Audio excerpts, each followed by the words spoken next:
An ambitious vision of America grew from a potent combination of determined immigrants, boundless resources, and luck. It all started very early. Here's a string of small colonies stretching along this western edge of the Atlantic, which not only survived, but became extremely prosperous. In the American Revolution, we defeated the greatest empire of all. And then, of course, after we did that, we could look westward. And here was this immense continent with who knew what kind of riches and opportunities. And we began to take advantage of this very rapidly. The phrase manifest destiny first circulated in the mid-1800s and claimed God's blessing on westward expansion, making it a right and a duty. Neither Native Americans nor conflict over slavery stopped the momentum for long. But in 1898, the United States reached a turning point. It pushed out beyond the continent and declared war on an evil empire. By war's end, America was, for the first time, an overseas empire itself, claiming Puerto Rico, Hawaii, the Philippines, and other smaller territories. Some Americans saw an exciting new future ahead for their country. It was going to spread its Protestant Christianity across the globe by missionary work. It was going to penetrate markets like Japan and China through commercial treaties. And it was ultimately going to become a force of good around the globe. But not all Americans agreed. A disillusioned Mark Twain spoke for many when he denounced U.S. actions in its largest new possession, the Philippines. I have seen that we do not intend to free, but to subjugate the people of the Philippines. We have gone there to conquer, not to redeem.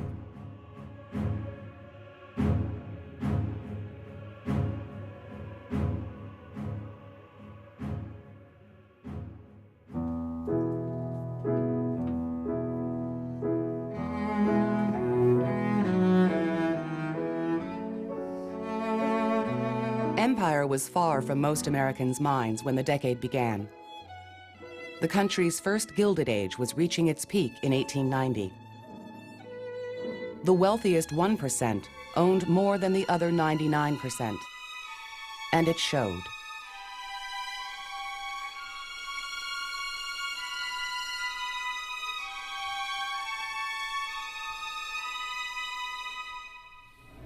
But what seemed to grab public attention that year was the U.S. Census Bureau announcement that the western frontier was gone.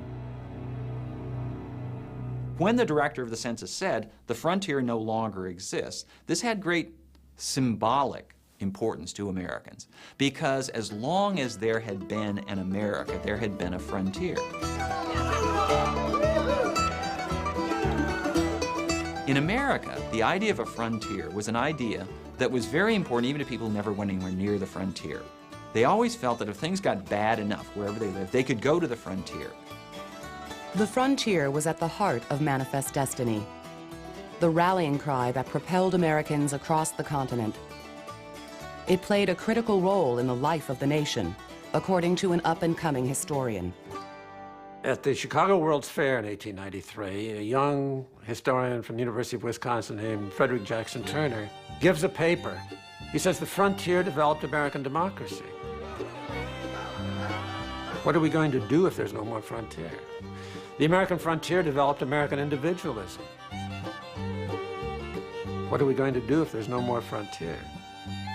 And that led to a lot of anxieties among people in the United States who had read the Frontier Thesis and who believed that the United States was a vibrant democracy because it had had this space where men could go westward and they could build character and they could develop democratic systems of governance. And then what happens when it no longer exists?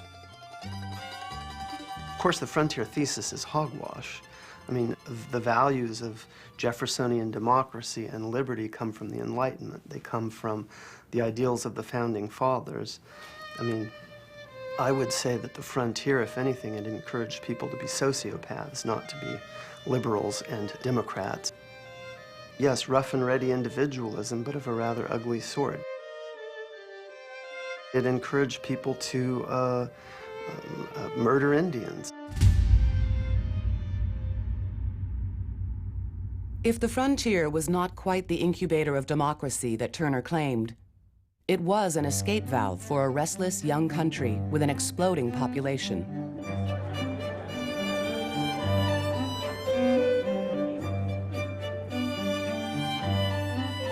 By the 1890s, America's industrial output was the envy of the world. But with the staggering inequalities of the era came dislocations, protests, and fears about the nation's future. In 1893, it suddenly all collapsed in a panic and depression that swept the United States and then the world. The overriding fact of public life in the 1890s was the first industrial depression in American history.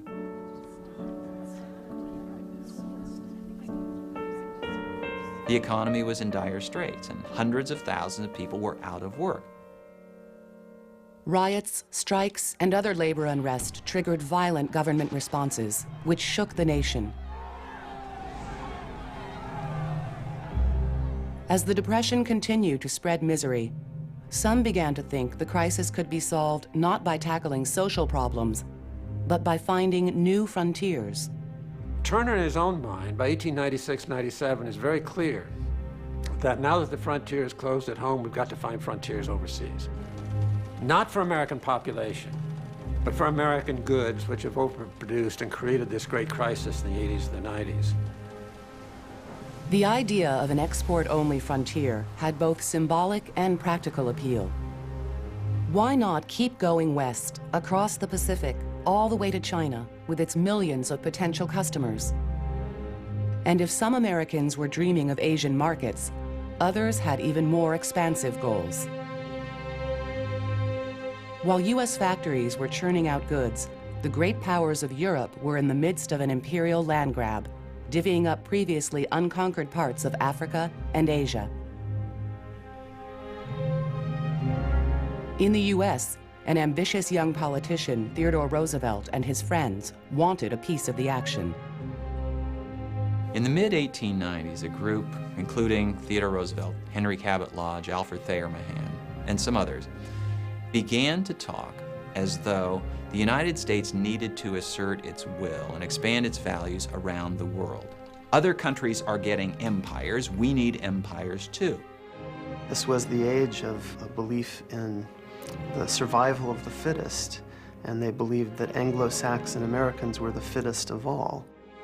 So they thought that struggle, that conquest, that colonialism was a healthy thing. They looked around the world and they saw that the coin of the realm of international affairs was naval power. And if the United States was going to play in that league, it had to have a big navy. Ships at the time ran on coal. America's new battleship navy would need coaling stations in the Pacific Ocean. Honolulu Harbor in the Hawaiian Islands and halfway to China was perfect. The Hawaii Project by the 1890s had become part of Republican, in today's terms, the Republican talking points. American businessmen had already forced Hawaii's queen to abdicate. When Republican candidate William McKinley was elected president in November 1896, he promised to not only annex Hawaii, but build a canal through Central America and link the Atlantic and Pacific Oceans. But first, the new president had to face a growing war just 90 miles from Florida's coast. Inspired by poet Jose Marti, Cubans rebelled against their colonial master, Spain. U.S. business interests on the island were at risk. In the 1890s, we're in a worldwide depression. So Spain raises tariffs on American goods. In retaliation, the United States raises tariffs on Spanish goods, including goods produced in Cuba. Within a few months, by the fall of 1894, you had 50,000 unemployed Cubans wandering around looking for work. It created real chaos in Cuba and was, many people think, the precondition for the insurrection, which occurs in February 1895. There had been revolutions in Cuba before, but this was different. Using scorched earth tactics, a determined Cuban liberation army swept across much of the island. In response, Spain sent out one of its most notorious generals, Valeriano Weyler. He had the nickname the Butcher for a good reason. He was cruel. It's in the colonies that he really earns his reputation for cruelty.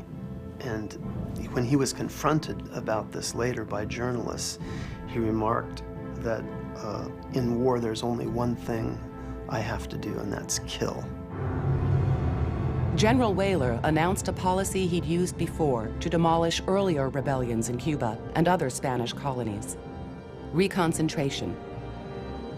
He had 500,000 Cuban civilians rounded up and put in poorly built camps with little food. Cubans outside the camps were considered rebels and gunned down, while those in the camps died more slowly of disease and malnutrition. American newspapers filled their pages with stories of suffering on a massive scale. Newspapers, especially in New York, but in other cities, got involved in this, you could call it sort of an atrocity war. Who can report on the most lurid atrocities? And so there was an incentive for Hearst, Pulitzer, and the other newspaper publishers to send reporters to Cuba and cover the story. And if the story wasn't good enough in its own terms, to elaborate on the story. They are talking about Spaniards as barbaric, as cruel, as lascivious, as lazy, and that it's America's mission to save Cuba from that.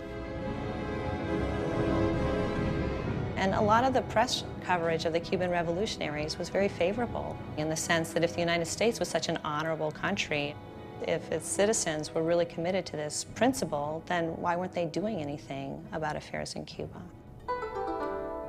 But Cuba was not the only international challenge McKinley faced. The European empires and Japan were competing to break China apart. The United States desperately wanted China intact to buy American products and boost its economy. If the U.S. played its cards right, the Cuban crisis could help resolve the China crisis. How does Cuba fit into this? Cuba fits into it because it controls the eastern entrance to a potentially new Isthmian canal. If we can build a canal through Central America, then all the ports on the American East Coast, from Savannah up through New York and Boston, can use this canal, get across the Pacific, and compete with anybody in the world for Asian markets. Even with a canal, the U.S. would still need coaling stations to reach China. Congress resisted annexing Hawaii, but Roosevelt and friends were already eyeing the Philippines, which, like Cuba, was ruled by Spain. And the Philippines just happens to have a harbor, Manila, which is one of the great harbors in the southwestern Pacific.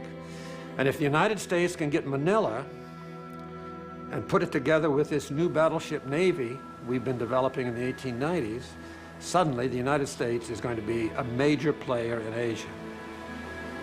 A U.S. Navy squadron was sent to Hong Kong with standing orders to sail for Manila if war broke out with Spain. McKinley hoped to achieve his overseas goals with diplomacy, not war. But politics and events in Cuba wouldn't let him.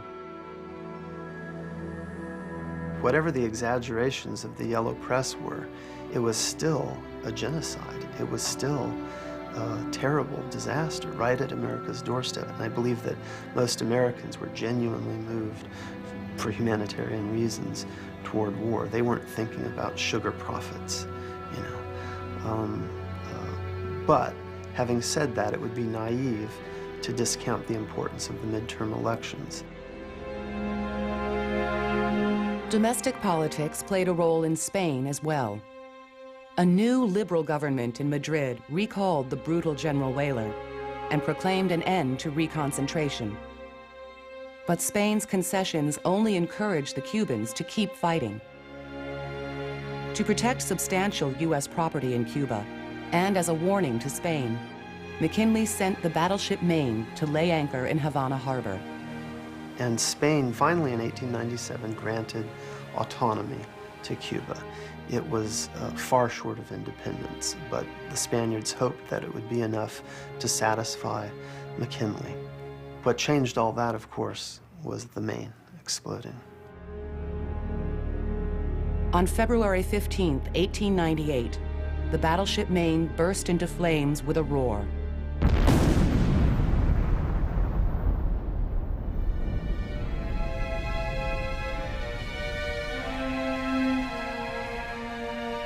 "266 sailors died in the explosion. Spaniards helped rescue survivors, but U.S. newspapers claimed they only laughed as sailors drowned. Amid cries of, "Remember the Maine, to hell with Spain," McKinley appointed a commission to investigate the explosion. The leading American expert on explosives said that it was most definitely an internal explosion caused by a coal fire. But the fact is, in 1898, the American public didn't want to hear that. And so this kangaroo court concludes that it is an external explosion.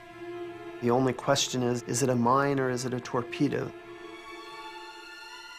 But McKinley continued to seek a diplomatic solution. A Civil War veteran, he knew from experience the damage war could cause. The much younger Roosevelt, by then Assistant Secretary of the Navy and eager for battle, had no idea. It's not coincidence that wars don't occur every 10 years. They tend to occur about every generation because it takes each generation, I was about to say long enough to forget the war. No, it's not that. For the generation that fought the war to move aside, so the next generation, which hasn't fought a war and doesn't know personally what war is like, to come along. And you can see it very clearly in Theodore Roosevelt, who has this itch that he's got to scratch to prove his manhood, to prove his bravery. Americans who had fought in the Civil War, including William McKinley, knew perfectly well that war was not glory. McKinley said, "I have seen the bodies stacked like cordwood." Criticism of McKinley came from all sides. Political cartoons lampooned the president, while people burned his effigy in the streets.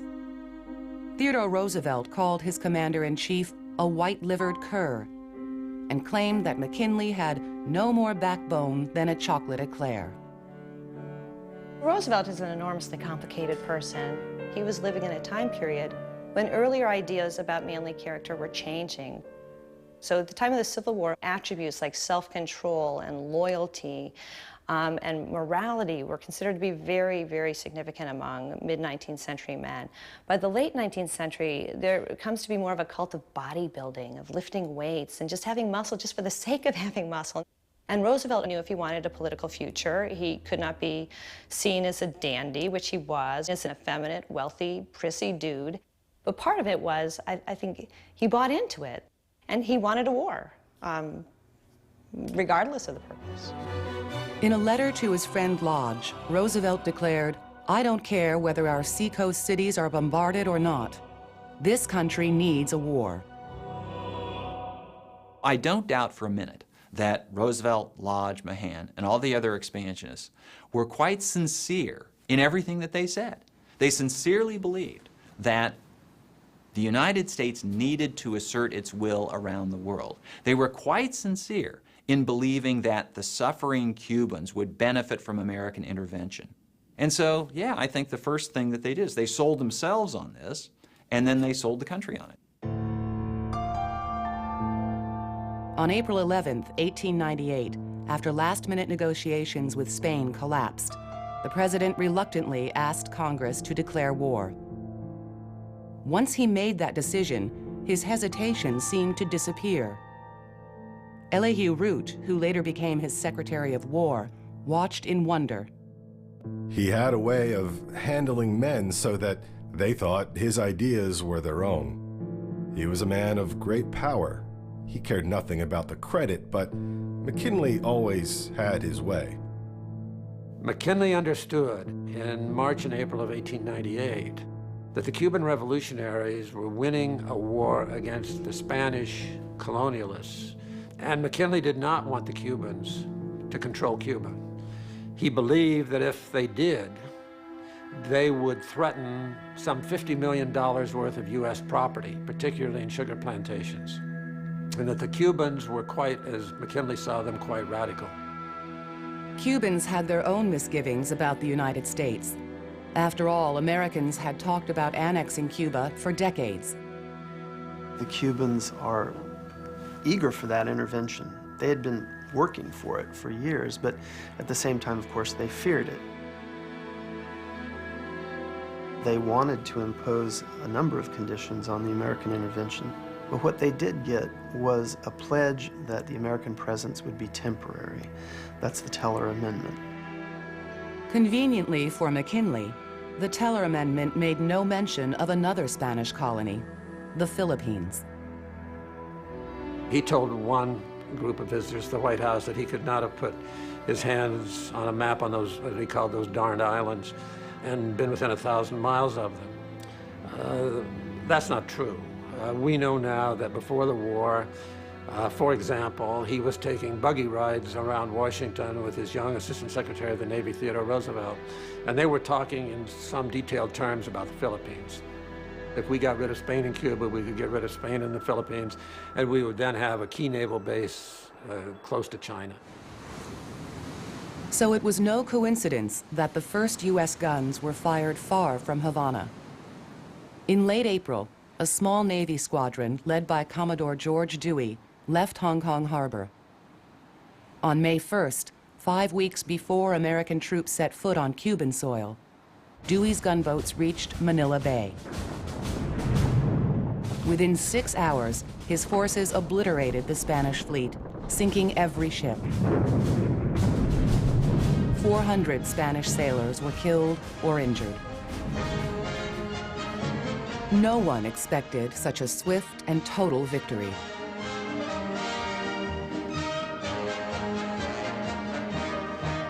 It not only transformed the war against Spain, it would lead to the transformation of America's role in the world. Theodore Roosevelt and a few people around the Navy Department thought that the Philippines would be convenient as supplying naval bases, coaling stations for the American Navy. Almost none of even those people were aware that the Filipinos had been engaged in their own nationalist revolt against the Spanish. Like the Cubans, Filipino revolutionaries hoped that U.S. involvement would help their struggle. They pointed to America's anti-colonial history and its Declaration of Independence. But like the Cubans, they were suspicious. As early as the late 19th century, Filipino writers like Jose Rizal, the Philippine national hero, are thinking about what the Philippines' future is going to look like. And Rizal prophetically says, if the U.S. becomes a world power, this could be quite dangerous for the Philippines. Even though the U.S. has not yet become involved in overseas empire, it is surrounded by other empires that it will model itself on. And the appetite will be whetted by the first bites of empire that it has. The first bite would indeed be the Philippines. The American public had pushed for war in Cuba on humanitarian grounds. How could they rationalize conquering the Philippines? There's a lot of contradictions in the American temper, the American creed. Our ideology is fundamentally anti-imperial, but there are certainly imperial tendencies in American conduct and behavior. Americans had bought, fought, and settled their way across a continent, annexing or killing off anyone in their path, absolved by manifest destiny. But the Philippines was a densely populated chain of islands half a world away. Filipinos had their own culture, history, and their own dreams of freedom. As we become a world power, as we expand American power away from the continent into the Caribbean or the Western Pacific, are we going to become what we fought against in 1776? Are we going to become colonialists? Americans have always looked to the future. As they mobilized for war in 1898, what ideas and beliefs, stretching back to their earliest forebears, were shaping their visions of America's place in the world?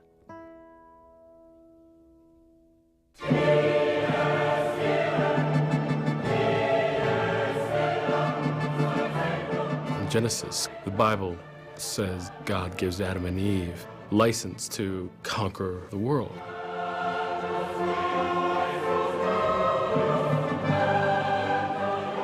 In the book of Psalms, the command is even more explicit. It said, "Ask of me, and I will give thee the heathen for thy inheritance, and the uttermost parts of the world for thy possession."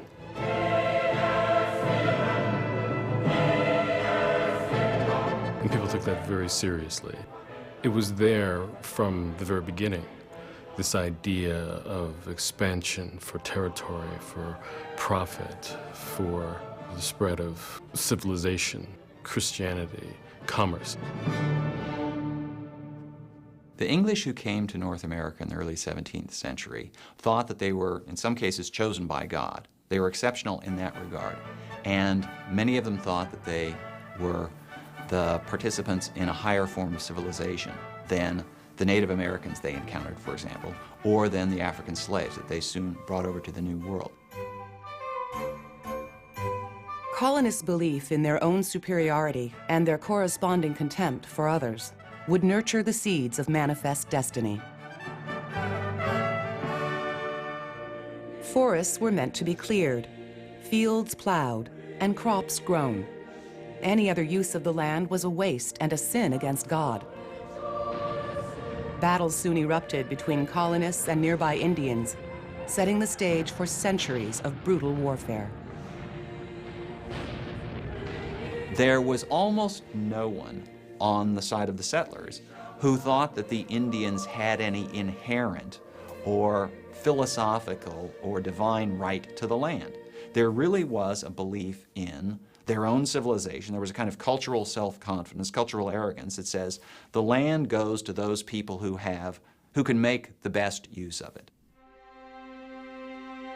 In 1630, long before manifest destiny was first proclaimed, John Winthrop, the Puritan leader of Massachusetts colony, came up with his own grand phrase.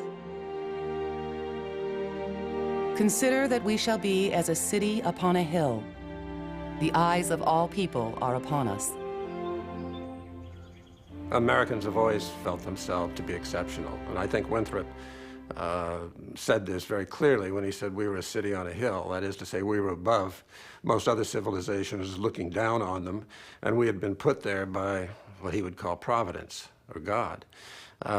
So Americans began to believe this very early, and since they were relatively successful, they were, after all, nothing more than small colonies in a world of great empires, and they were surrounded by these empires, particularly the British and the French and the Spanish, the three great empires of the day, and they survived. This city on the hill made it. To some extent, the idea that Americans would be an example to the world was, you could call it sort of the refuge of the weak, because those people who came to America were not the ones who controlled events in England or the other countries from which they came. Now, eventually, when the United States acquired the power to impose its will on the rest of the world, then Americans would take this exceptionalism and then be in a position where they could try to force the rest of the world to conform to the American example. American exceptionalism would prove to be a hardy and adaptable rationale over time. In the beginning, it bestowed a higher purpose to simple survival and the need for more land for new colonists. And the example here was set by another city on a hill in Virginia, where it was more secular, but nevertheless deeply religious. And what they found was that if you moved off the hill and you got into the tidewater of Virginia, you could raise a lot of tobacco. Since it was habit forming, it became very popular and very profitable. And pretty soon, Virginia, like Massachusetts, was moving west at a fairly rapid clip. And at that point, we're embarked on manifest destiny. British settlers had forced Indians inland, but weren't able to push around France, which claimed much of Canada and the lands west of the colonies. By 1763, a 7-year war had settled the question in Britain's favor, making Britain the world's most powerful empire. Instead of showing gratitude, the colonists wanted yet more land. You know, colonial Americans, one of their big beefs with Britain is that Britain is not allowing them to expand into the Ohio River Valley. They believe that that area needs to be prevented from encroachment by American settlers, that it belongs to Indian tribes with whom they have some affiliation. So they keep American settlers out of that area, and American settlers are constantly trying to push to the west.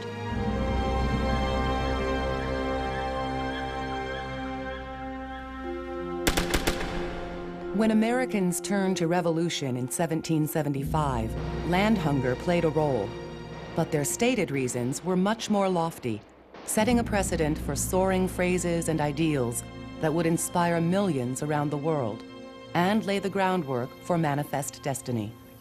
The success of the American experiment could never simply be about success within America. It had to say something to or mean something to the world at large. It started with Tom Paine's electrifying pamphlet. In a war fought equally with words and guns, it became a bestseller. When Paine wrote Common Sense in 1776, he wrote it essentially as a what-to-do list for the American revolutionaries. As he put it, we are going to define the world over again. This is the beginning of a new world. He gave Americans the feeling that they were exceptional, that this was something different, that they were fighting for a higher cause than simply property rights, that what they were doing here was fighting some kind of transcendent war. Tom Paine wrote, "The cause of America is in a great measure the cause of all mankind."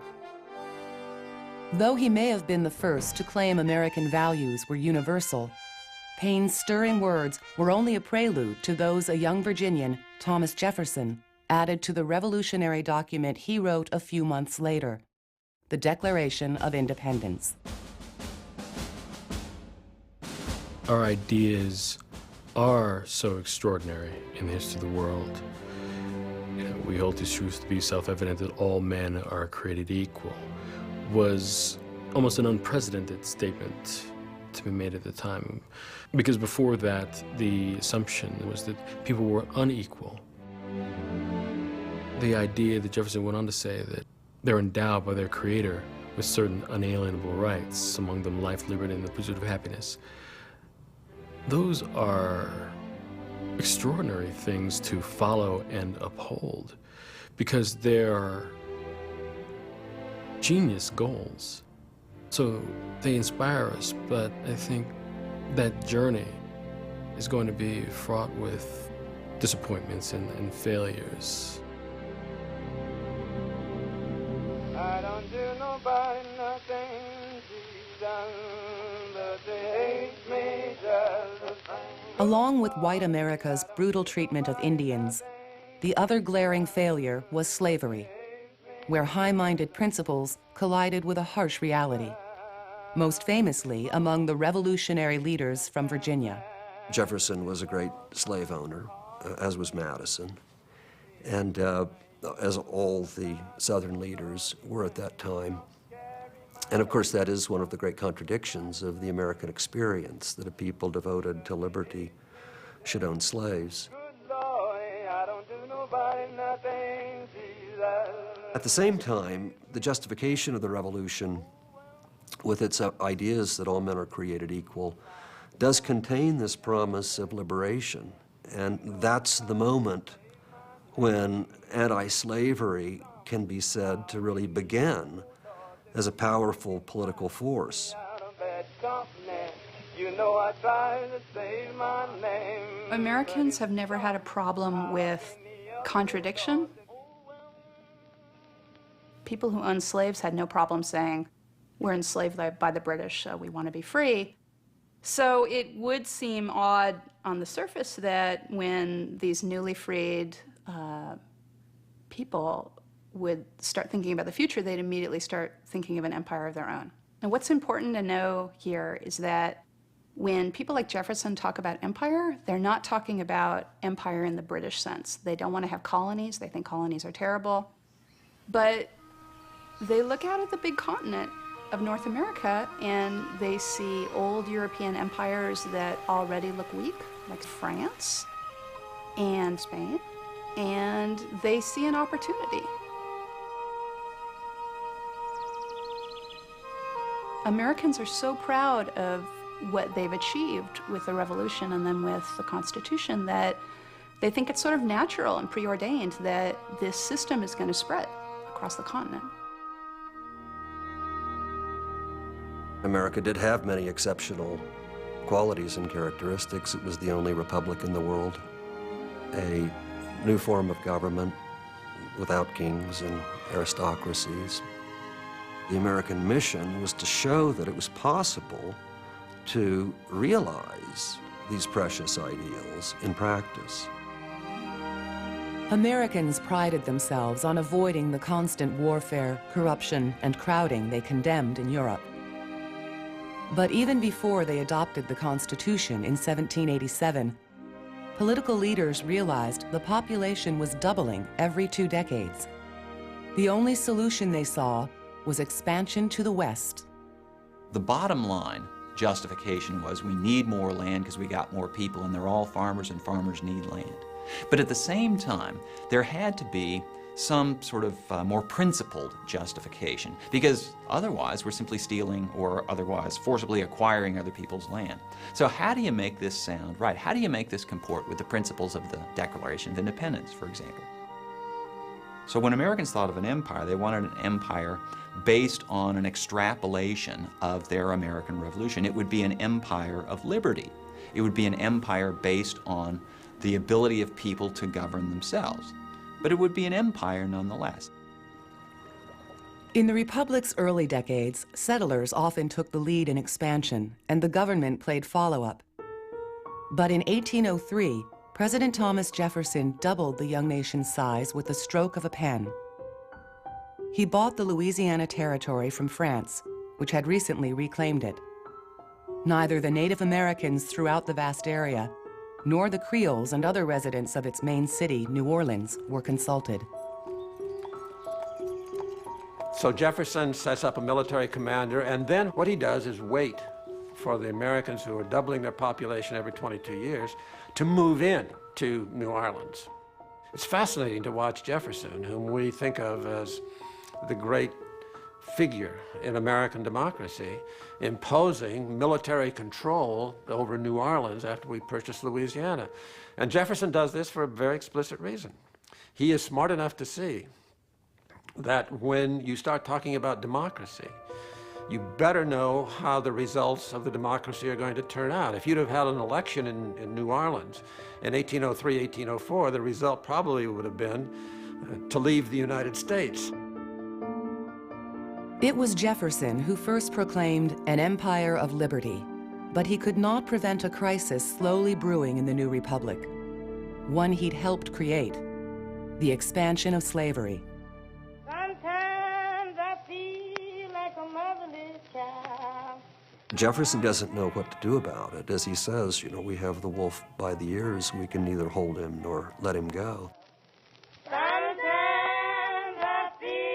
Just when slavery was dying out in the North, the invention of the cotton gin gave it new life in the South, where cotton fields and toiling slaves soon stretched to the western horizon.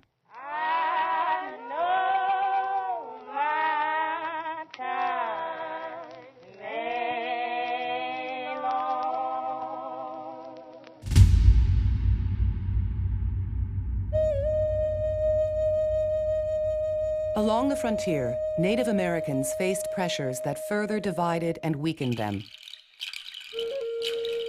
Urged to assimilate, the Cherokee, Creek, Seminole, Chickasaw, and Choctaw took up farming and became known as the 5 civilized tribes.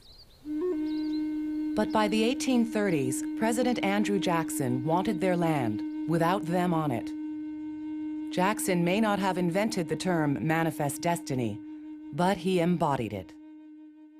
Andrew Jackson had this great appeal, and one of the reasons that he got elected was that he told men in the Southeast that this land can be your land. This is really, really fertile, wonderful land in Georgia and in states around Georgia. So once Andrew Jackson got elected, he made good on his promise, and he quickly worked to remove the 5 civilized tribes from east of the Mississippi and settle them over in Indian Territory, which is now Oklahoma.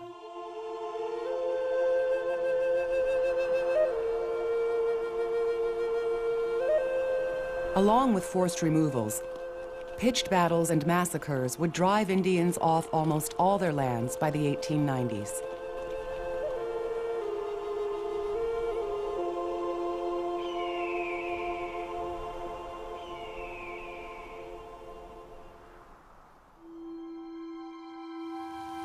When the phrase manifest destiny made its debut in 1845, justifying Americans' land hunger, it captured the nation's mood. The idea first appeared in a Democratic Party newspaper, edited by John L. O'Sullivan. He says, the fulfillment of manifest destiny means the overspreading of the continent, provided by Providence for the development of our yearly multiplying millions. And if you break that statement down, it's fascinating because what he's saying is, first, we're going to get the whole continent. The next thing he says, we're going to do this because Providence is helping us do it, that God is on our side, as some Americans later would like to put it, which is his way of saying what is really driving this is the doubling of the American population every 22 or so years. You've got it all in one sentence. It's a great piece of propaganda. Anyone who opposes it, by definition, then is standing in the way of historical progress and even in the way of God's will, because that's how John O'Sullivan, who came up with the term, would have thought of it. There's a lot of divisions that are emerging in the United States in the 1830s and 1840s that manifest destiny provides a nice response to, or a nice sort of covering over of what's actually happening. First of all, you have increasing class division in the United States. Increasing numbers of very, very poor people are appearing in American cities with the massive immigration from Europe that occurs in the 1840s. Also, you have in the 1820s and into the 1830s the end of slavery in the North. Everybody in New York State who was once a slave has been freed by 1830, and these people are competing with white men for jobs as well. Working men are very interested in manifest destiny because they want their own farms. Immigrants see the appeal in gaining new lands as well. So this is an issue which cuts across a lot of divisions in America and makes a lot of sense to politicians. There's one other thing John L. O'Sullivan says at this time, and it's highly racist. It is the assumption that American whites are racially superior and consequently are being guided by Providence across the continent. He immediately focuses in on the Mexican population. The Mexican people are like the Aboriginal Indians, as he calls them. And you know what we've done to the Indians. over the previous century, we can do the same thing to the Mexican people. Mexico had won its independence from Spain in 1821. A sprawling young republic, it stretched from the Yucatan Peninsula to the Oregon Territory, which the United States and Britain both claimed. Amid growing tensions over slavery, James K. Polk, a Democrat and slave owner, won the presidency in 1844 with a razor-thin margin. He refused to let that slow his expansionist agenda. Through negotiations with Britain, he acquired part of the Oregon Territory. But the U.S. had just wrestled a large province called Texas from Mexico. The Mexican government had no interest in losing more land. James K. Polk was a true believer. He really believed in manifest destiny. He believed in territorial expansion. He firmly had the democratic ideal that more territory would make the United States a stronger, better nation. And he also recognized that there were a couple of pretty good ports in California that might be useful for some future trade, commerce across the Pacific. But however much he could justify an invasion in his own mind, Polk had to persuade the American public to go to war. A lot of New Englanders were opposed to the war from the beginning. They said, this is not God's plan. The United States was a moral nation. She could not go to war against a neighbor. Convinced of his own higher purpose, Polk set out to make Mexico the aggressor. He deliberately stationed troops in a disputed region on the Mexico-Texas border. On April 25, 1846, Mexican troops shot and killed 7 U.S. soldiers during a skirmish. Congress quickly gave Polk what he wanted, a declaration of war. Have at last invaded our territory and shed the blood of our fellow citizens on our own soil. You know, we like to think that our president tells us the truth when he talks about something as important as life and death when it has to do with a war. But American presidents haven't always told us the truth. And James K. Polk, in 1846, clearly lied when he told the United States that American blood had been shed on American soil. And he did so to start a war that would be popular with the United States, a war for territory, a war for greed, the first war for American empire. He did all that. He had no problem with lying to get us into that war. Abraham Lincoln, who was a first-term congressman from Illinois, opposed Polk and claimed that the war was begun in deceit and proceeded in deception. But a dynamic that would be seen again and again in American foreign policy, particularly in American wars, was if a president can start the war, then Congress finds it almost impossible to stop the war, because there very much was this feeling that, okay, we may have differed with the president over the cause of the war, but now our boys are in battle, and we have to go to their support. Presidents would recognize, as they could see how it worked for Polk, and they would use it again and again in the 19th and 20th centuries. Americans had no trouble coming up with reasons why invading Mexico was okay, it was justified, it was even a good idea. First of all, Mexicans had proven themselves in the eyes of Americans completely incompetent at governing their own country. Since they first became independent in 1821, there was a series of political coups. So it probably isn't charitable, but a lot of Americans looked at Mexico and they said, you know what, this country is never going to make it.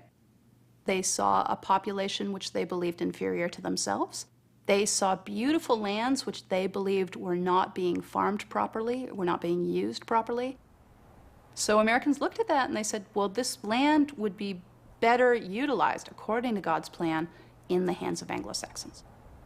And Americans thought, as they always seem to think going into wars, that it would be a short, easy war.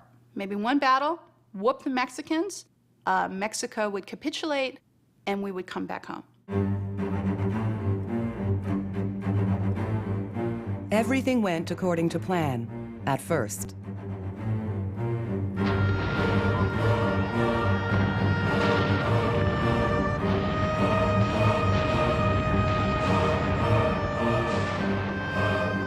U.S. troops swept in, occupying key regions and the capital, Mexico City. At this point, Polk is thinking maybe his original plan to just take California and New Mexico isn't enough. Why not take the whole country?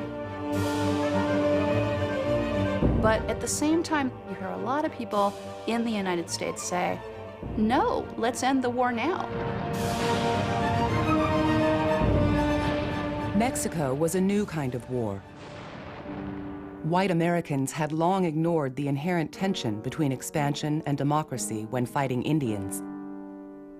Their populations were relatively small. But central Mexico was densely settled, and Mexicans had no interest in becoming U.S. citizens. A lot of soldiers write home and they say, we're not even really sure what the United States is doing in Mexico in the first place. November 26, 1846, Monterrey. Dear Father, there is no fun in cutting throats. I've tried it. If I were to do to the Mexicans as I would have them do to me, I should let them alone. So you have high desertion rates, you have very high casualty rates.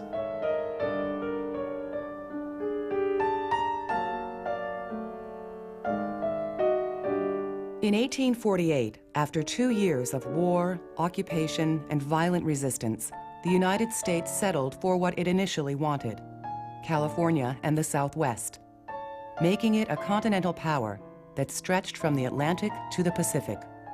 Mexico lost over a third of its territory. About 13,000 U.S. troops had died, and perhaps twice as many Mexicans.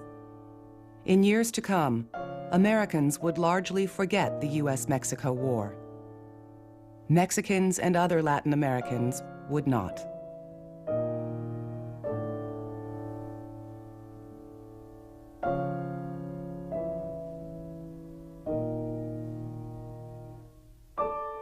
In the U.S., attention suddenly turned to the new territory of California.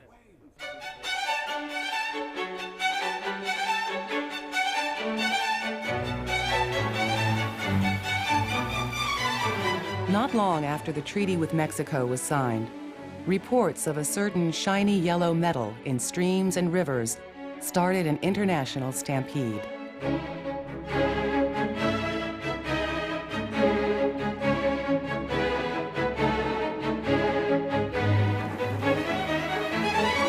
So if you lived in New York, first you learned that California had been transferred from Mexico to the United States, and then you learned that gold had been discovered in California. Especially if you already, sort of at least, bought into the idea of manifest destiny. You could look and you could say, that gold has been in California for thousands of years. California was in American possession less than 2 months before gold was discovered. God clearly intended this as a sign of his blessing upon this American endeavor.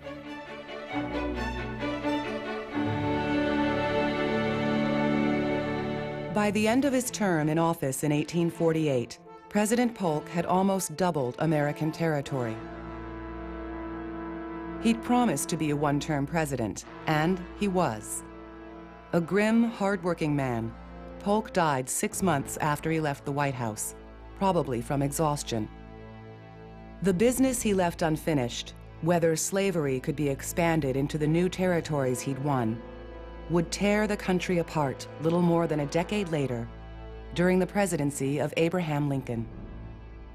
If manifest destiny is one of the great American themes, then Abraham Lincoln is probably un-American.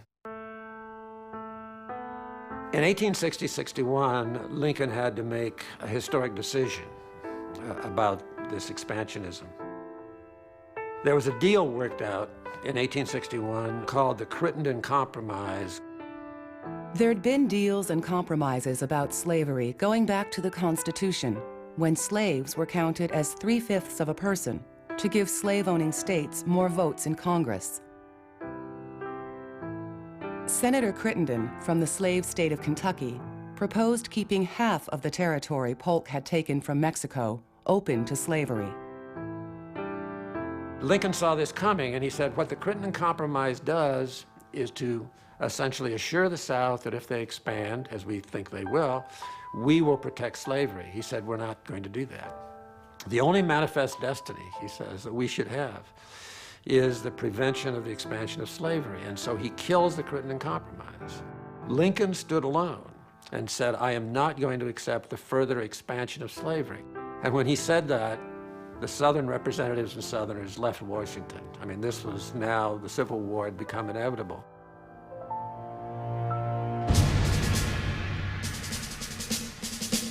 The way you understand the American Civil War is when you stop American expansionism, you have this explosion, this political explosion, which Lincoln triggered in 1861.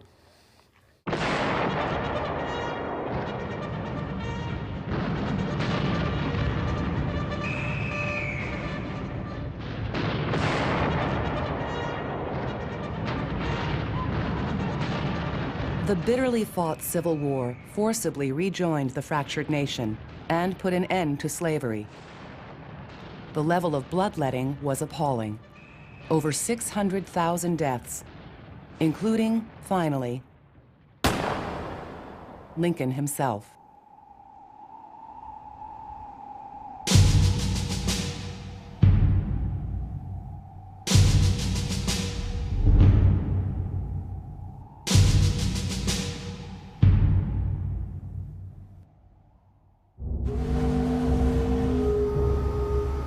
The demands of war sparked a post-war explosion of industrial growth and power, but scars remained. When Reconstruction ended in 1877, its promises to former slaves abandoned. America lurched from boom to bust, unleashing almost unchecked brutality and class and racial violence.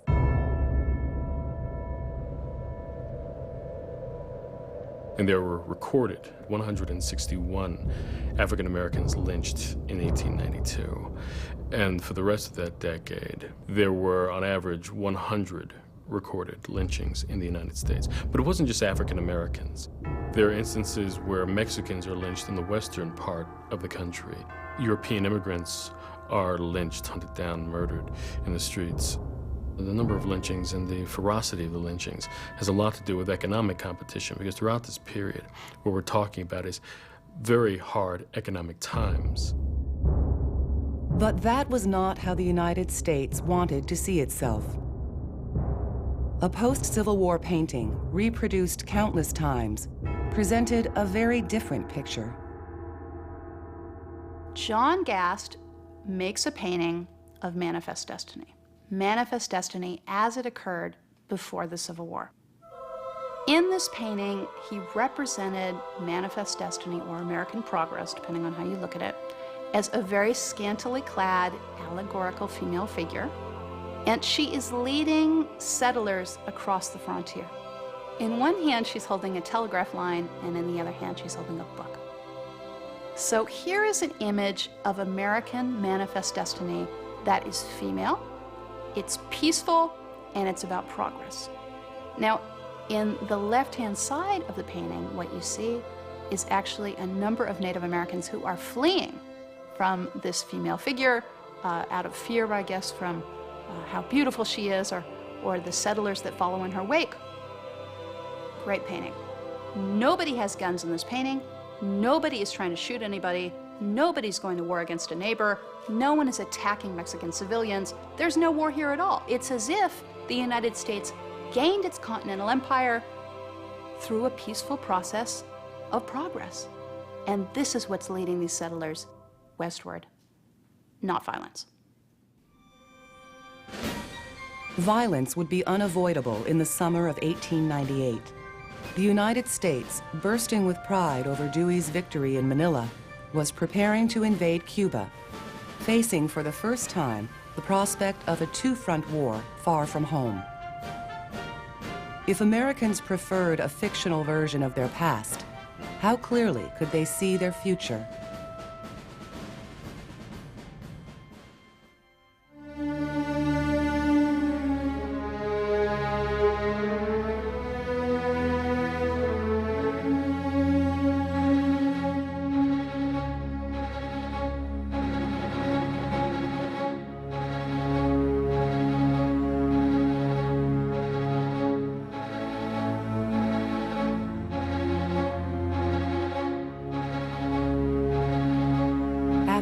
massive and chaotic mobilization, U.S. troops finally reached Cuba on June 10th, over 6 weeks after war was declared.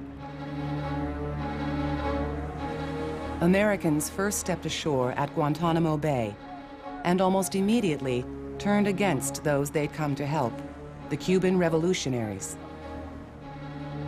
The Americans, when they arrive, and you have to remember that they had been fed a line about the Cuban liberation movement, and that line was that these were heroic freedom fighters, which they were, of course, heroic freedom fighters who were like us. You know. Then they arrive and they find people who are desperately poor, who are in rags, and who are largely Afro-Cuban, and this shocked them. They wrote letters home saying the women are fat, they smoke cigars, and the men are lazy. And that the troops, instead of fighting side by side with us, are sneaking around, hiding in the bushes. A huge part of it was just the racial bigotry of the U.S. forces. But it also distorted the truth. They were not fired upon by the Spaniards, so they had a very easy landing. And the reason was because there were Cuban forces on the ground who were keeping the Spaniards at bay. One American general referred to the Cubans as about as capable of self-government as the barbarians of Africa. It's an interesting flip-flop because now the Spanish, who before had been cruel, barbaric, medieval, lazy, and all the rest, now seem like bulwarks of civilization.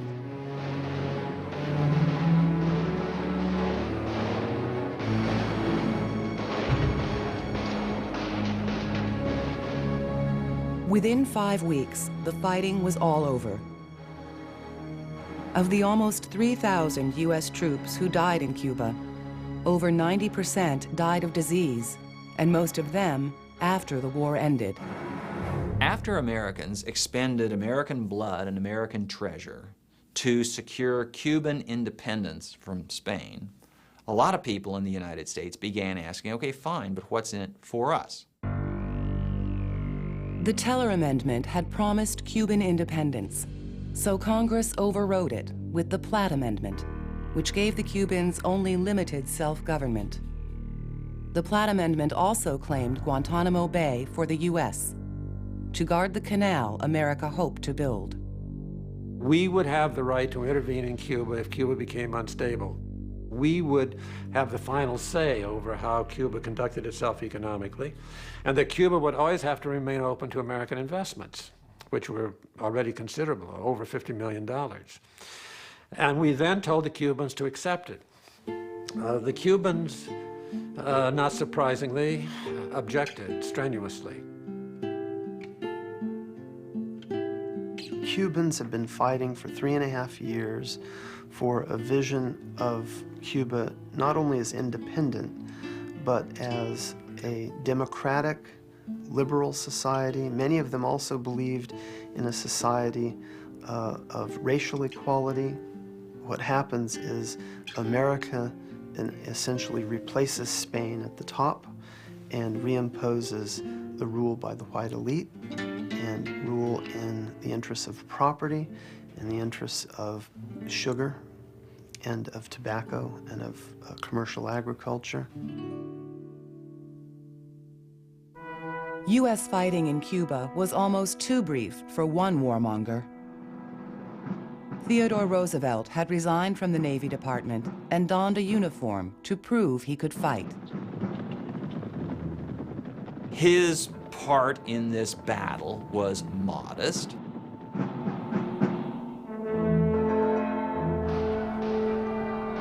Roosevelt's regiment took Kettle Hill, which was adjacent to the larger San Juan Hill. And Roosevelt then reaped the rewards of being a war hero in a war that didn't produce very many heroes because, frankly, there wasn't very much fighting. Roosevelt would use his fame to march into the New York governor's mansion, and then, in 1900, the office of vice president. He wasn't the only new national hero. President McKinley basked in the glow of what a supporter called a splendid little war. I think the Spanish-American War was good for McKinley. he looked back on it and he thought, wow, that wasn't so bad. It was a splendid little war. It was a good thing. It did what I hoped it would do. It got the Spaniards out of Cuba. It ended the Cuban Revolution. Gosh, maybe Roosevelt was right in this huge public celebration about the war. It has enhanced my stature as a leader, and so I think that experience kind of shifted his ideas about war. Imperialism seemed to have a new convert. McKinley scooped up another Spanish colony, Puerto Rico, where independent farmers soon became plantation workers. And he pressed Congress to annex the Hawaiian Islands, which he called America's manifest destiny. When the Senate failed to reach the necessary 2/3 votes, McKinley rammed Hawaii's annexation through Congress as a joint resolution, which only needed a majority. Later presidents would follow his lead. However boldly McKinley had moved on Hawaii, he kept his plans for the Philippines under wraps. Officially, all the United States wanted was a coaling station, but McKinley soon sent over 10,000 troops to support Commodore Dewey and occupy Manila. And so you have, on the one hand, a kind of caginess around his rhetoric at that point, but in terms of sort of boots on the ground, he's making a very unequivocal statement about the U.S.'s prerogatives in Manila, at least.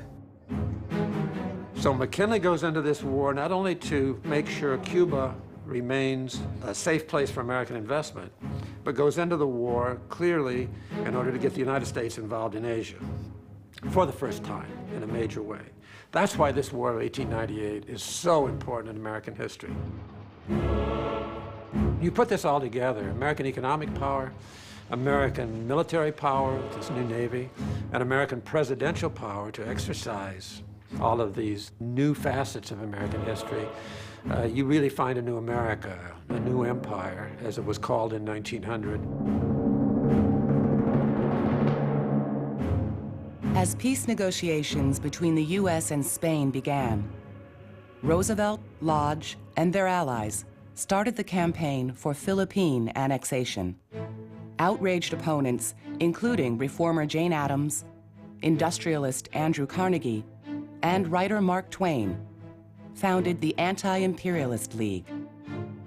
It was America's first national organization formed to protest foreign policy. They argued that the American people are not a colonizing people, they're not an imperial people. The genius of American politics is self-government. And as soon as you abandon self-government for other people, then you risk self-government at home. Roosevelt and Lodge saw only the benefits of empire, especially the Anglo-Saxon variety. They could back up their claims by saying, look at India, look at what the British are saying about their own empire, that is a crucible of manhood, and that the Philippines can offer something comparable to the United States. But at the same time, it was the work of civilization. That is, it was the attempt to bring the advantages of law, order, private property, respect for contracts to these benighted peoples. Very similar to what Russia was doing in Central Asia, or what France was doing in Indochina, or what Britain was doing in India or in Africa. Of course, they had to show that it was different and superior to the empires of the other countries, and therefore it was going to be a democratic empire. But then this raises the old problems. How are you going to democratically govern other peoples who don't want to be governed by you? The foreign policy debate was also driven by personal ambition.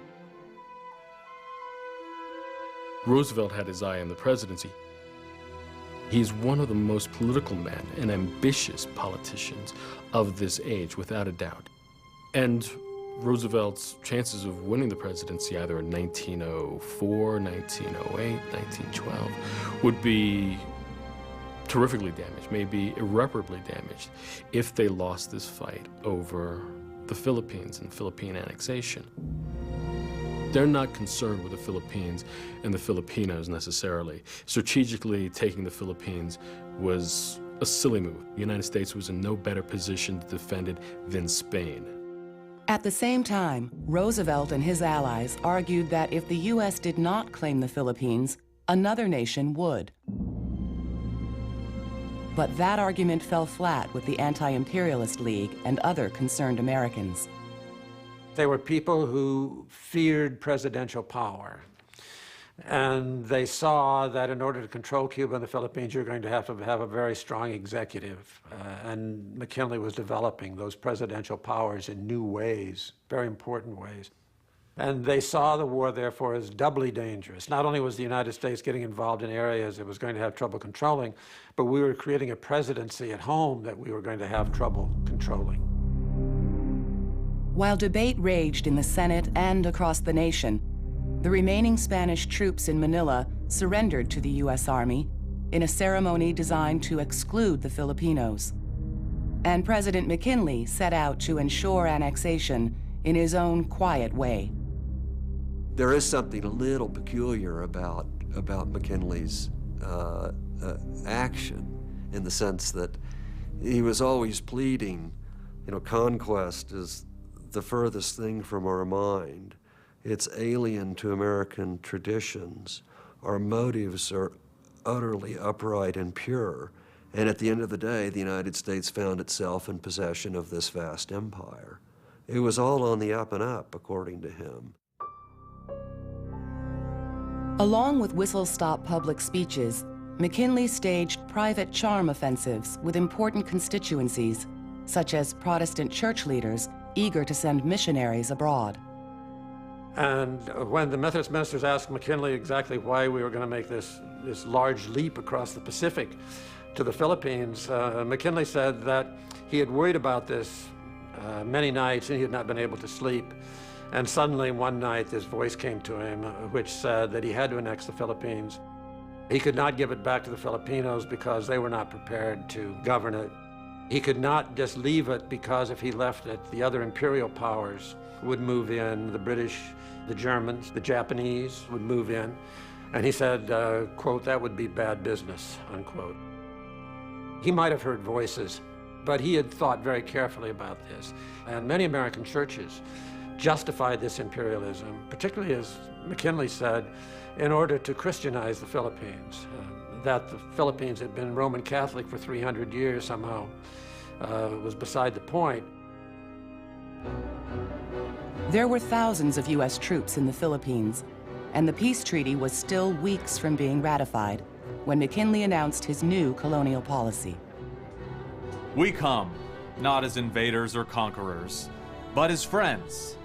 The mission of the United States is one of benevolent assimilation, substituting the mild sway of justice and right for arbitrary rule. The benevolent assimilation address, as it comes to be called, does not acknowledge the Philippine Revolution. It represents Filipinos only as individual subjects who owe their allegiance to the United States, who are going to be tutored, uplifted, protected by a benevolent American power.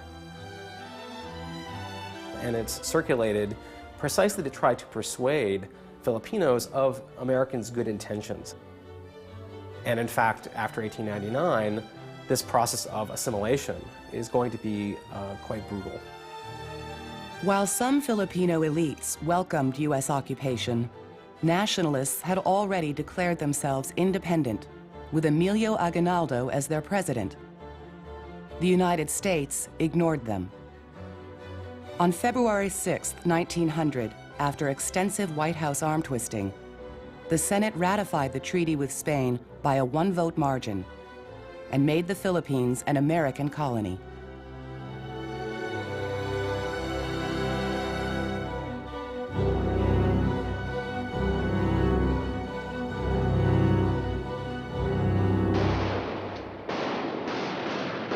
Two days earlier, Filipino and U.S. troops had exchanged fire for the first time. Unlike the conflict in Cuba, the war in the Philippines would be neither splendid nor little. Aguinaldo and his advisors are very aware that they're not just fighting a military campaign against the United States, they're actually fighting, in a sense, a battle for global public opinion.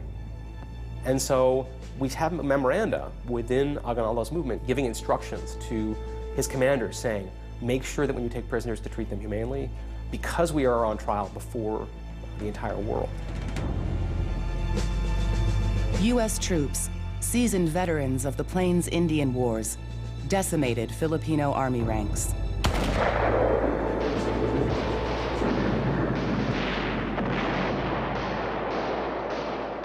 In desperation, Aguinaldo turned to guerrilla warfare.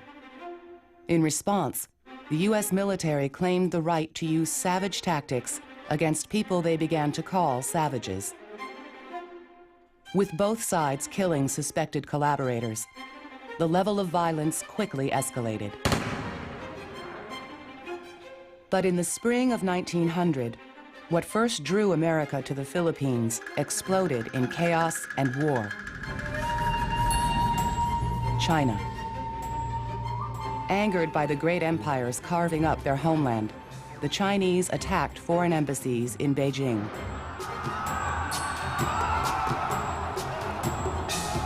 Europeans would call it the Boxer Rebellion, equating Chinese martial arts with boxing. By that summer, over 5,000 U.S. troops from the Philippines joined with European and Japanese armies to brutally suppress the outgunned Chinese. All of a sudden, American troops are on the mainland of Asia. 10 years before, we were fighting Indians in South Dakota. We are now dealing with Chinese and the other imperial powers for the great markets of Asia. And McKinley, within literally 2 years, has worked this all out under strong presidential leadership in which he controls Congress rigidly and develops all kinds of precedents which later American presidents, from Woodrow Wilson through Theodore Roosevelt, through Harry Truman, through George W. Bush, are going to use, such as, for example, the president sending American troops overseas into conflict without ever consulting Congress. And he gets away with it. So as this new type of manifest destiny appears, you find a new president. We've never seen in American history quite like this, who can command American forces not on the continent of the United States, that's old business, but now on the mainland of Asia. The U.S. and its imperial allies forcibly opened China to foreign business interests and missionaries. It would be half a century before the embittered Chinese completely reclaimed their own country. In 1900, when McKinley faced re-election, he could point to victory over Spain and China. Anti-imperialists worked hard to defeat McKinley and his running mate, Roosevelt. But the Democratic candidate, William Jennings Bryan, was no match for two war heroes. In the Philippines, where 2/3 of the U.S. Army was stationed by late 1900, McKinley's re-election meant the gloves could come off. And so in December 1900, in the immediate wake of the election, General Arthur MacArthur issues an order which redefines the campaign. The December 1900 order is widely interpreted as a kind of take no prisoners order, in which, in fact, ordinary villagers can be seen as the enemy by virtue of the fact that they are not supporting the Americans. It's one of the bloodiest insurrections we've ever fought in our history over a relatively short period of time, 3 to 4 years. It becomes a problem of damage control. What Americans read in their newspapers in 1899, 1900, 1901 was highly censored by McKinley, and it was easy to do because he controlled the telegraph lines moving from the Philippines into the United States. The American public first learns about the extreme tactics that U.S. forces are using in the Philippines, including torture, through the letters of everyday soldiers. These letters are not censored, and they're like soldiers' letters everywhere. They, bad weather is reported, terrible food, lots of boredom, and often very casually accounts of extreme violence and torture against Filipinos. Somehow, and we still don't know exactly how, these letters end up in the anti-imperialist movement's hands. The most notorious practice men wrote home about was called the water cure. The water cure was an example of a very harsh, brutal, sometimes deadly interrogation technique by which water was forced down the throat of the person being questioned. Then their stomach is pushed, water spurts out, and the process resumes. It killed a number of people. Evidence from soldiers' letters suggests that it was widespread. Hurrah, hurrah, we bring the Jubilee.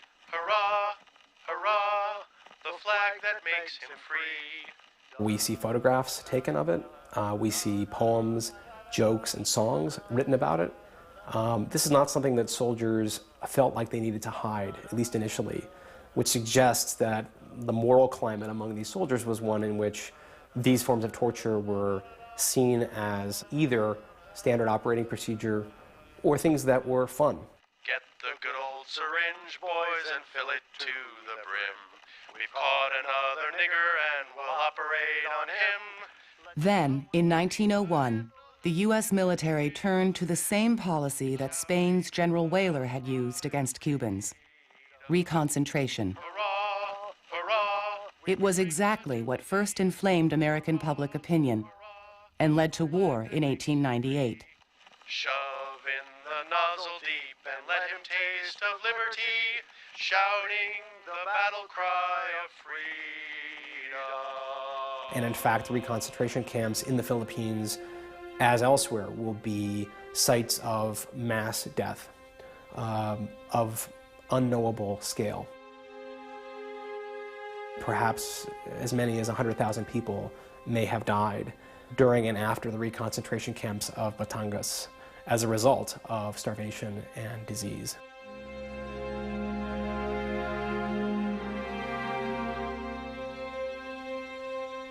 Anti-imperialists finally had the evidence they needed to sway the public and challenge the war.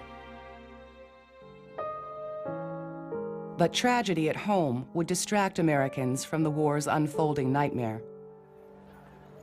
On September 6, 1901, at the Buffalo, New York World's Fair, an unemployed factory worker and anarchist shot McKinley.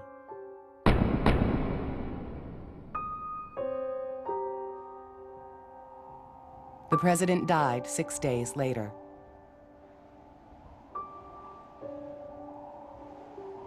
Suddenly, unexpectedly, violently, Theodore Roosevelt's political ambitions were realized.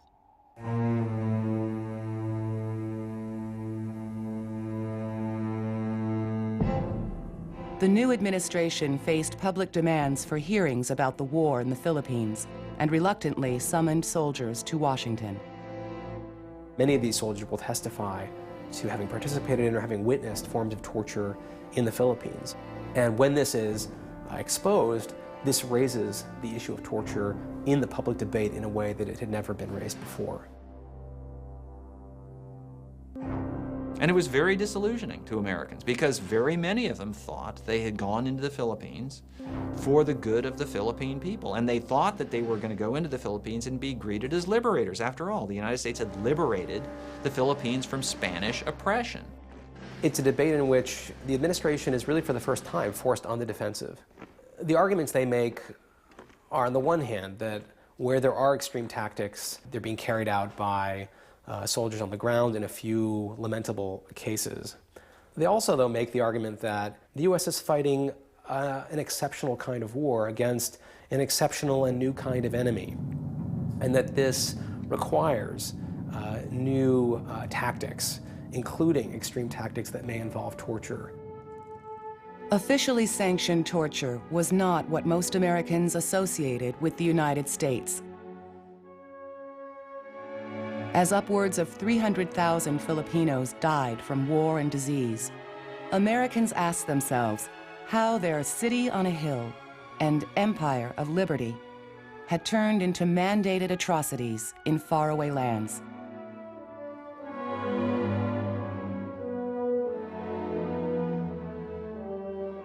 These romantic conceptions of all the glories of war collapsed. And I think that was just devastating to the imperialist cause. Though few soldiers were prosecuted, the Roosevelt administration got the message and declared the war over.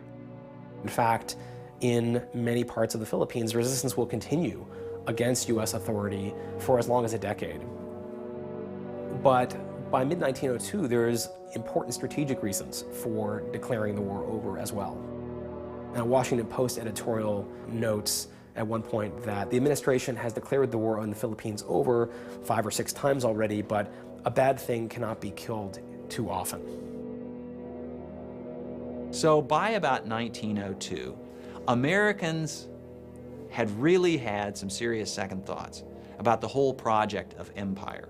So what the United States did then throughout the 20th century was not that kind of empire, but a different kind of empire, an informal empire, an empire of protectorates, an empire of alliances, an empire of economic influences. Roosevelt would later call the Philippines the United States' Achilles heel. Scaling back his imperial ambitions, he instead extended America's informal empire. He helped Panama, a province of Colombia, break free. In return, the United States got land to build its canal, a say in Panama's government, and an export boom. But memories of the recent Depression cast a shadow over America's rising prosperity. U.S. commercial interests abroad clamored for protection. The way that problem had been resolved under Theodore Roosevelt had essentially been by using something new that had appeared in American history, and that was an American military power, which we now take for granted, but which really has its origins in the 1890s. We are not colonials like the British, but we certainly have more military bases around the world than the British ever had. In the early 21st century, we have something like 750 military bases in the world. I think that there's a bitterness in Cuba that comes out of this that is long-lasting and is still with Cuba today and it still affects Cuban-American relations today. I think it can all be traced back to that moment in 1898. If indirect empire backfired in Cuba, the results of direct empire in the Philippines were tragic in their own way. The United States came pledging peace and prosperity and civilization, but denied to the Filipinos the essential aspect of civilization as that was understood, which is the right of self-government. Filipinos finally won their independence in 1946 and closed America's military bases in 1992. After decades of U.S. colonial rule, they had roads and schools, but also a legacy of favoritism and corruption. It was a history most Americans soon forgot. Every generation is tempted to the idea, dang, we can save the world. Look at what we've accomplished here in the United States. And if you think about it, the American experience, the American example is pretty darn compelling. And then a generation goes out and tries it, and it doesn't work. And they say, well, okay, we learned, and so we're not going to do it again. But that generation fades from the scene, and another generation comes along and says, well, we just didn't do it the right way. This time we're going to do it right. And it's going to be a long time before Americans really give that up, because what it will mean is that in a fundamental way, John Winthrop and everybody after him was wrong, that the United States, this American experiment, is really no different than anything else. As the United States retooled manifest destiny for a new international role in the dawning 20th century, Mark Twain's lament, "We have gone there to conquer, not redeem," would echo through the decades to come.